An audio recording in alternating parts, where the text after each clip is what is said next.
The first major trade movement happens this NBA offseason as the Charlotte Hornets trade Dwight Howard to the Brooklyn Nets, and they also receive Timothy Mozgov and two future second-round draft picks from the Brooklyn Nets.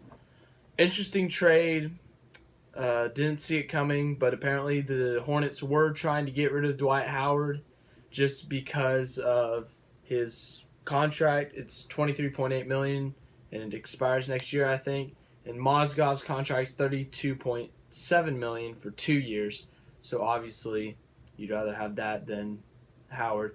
2 draft picks. Obviously, Mozgov and Howard swap is a terrible trade. So you got to add a little bit more something. I think that Charlotte could have gotten more out of it because Dwight Howard is a valuable asset. Last year he averaged 16.6 points a game along with 12.5 rebounds a game and shot 56% from the field. So obviously that's pretty good, pretty somewhat efficient. Obviously his free throw shooting still sucks. He shot like 53% from the free throw line this year, but the rebounding would be big. Scoring, it's not what it used to be. It's not huge, but obviously the rebounding for the Nets would be big. They're obviously rebuilding because they suck. They don't have much. They have Dwight Howard and Jeremy Lin now. You got to get some more help there. You could go after LeBron. You're probably not going to get him, but you could go after him.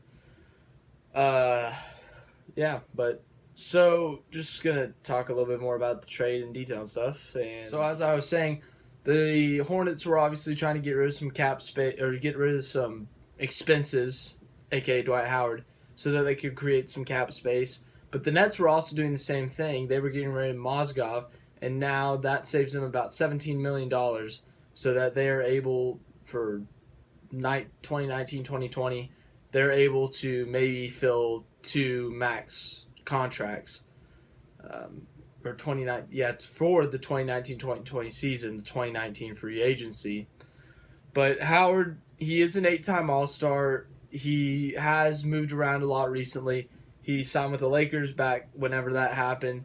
Then he got traded to the Rockets, and then it's been downhill ever since then. He left to go to the Hawks. After that, he got traded to the Charlotte, and now he's been traded to Brooklyn. So he's obviously had a downhill slope in his career right now. Last year, he did have a 30-30 at one point, which was definitely record-breaking for the first time since the 90s or something insane like that. But obviously for the Nets, that is a valuable asset. Not exactly his scoring ability, but his rebounding and his inside presence because of his size. And he can grab offensive rebounds and defensive rebounds, mainly defensive rebounds. I think it was 10-2 ratio on his rebounds per game, 10 defensive and 2 offensive, not ratio, but whatever.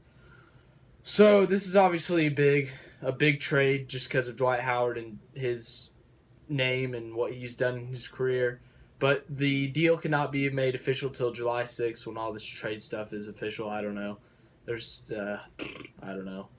But obviously Timothy Mozgov, he played for Cleveland when they won the championship. He got traded to LA, or he didn't get traded to LA. He went to LA in free agency thinking he could do better there. He barely even played. He got traded to the Nets.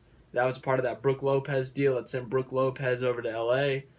And, Mozgov hasn't really been a big deal. He's meh. He's not that good. But that's all I have for today. I'll probably be out the next few days getting my wisdom teeth ripped out of me because that'll be thrilling. But that's all I have for today. And I'll see you guys in a few days whenever I'm fine and able to make a video. So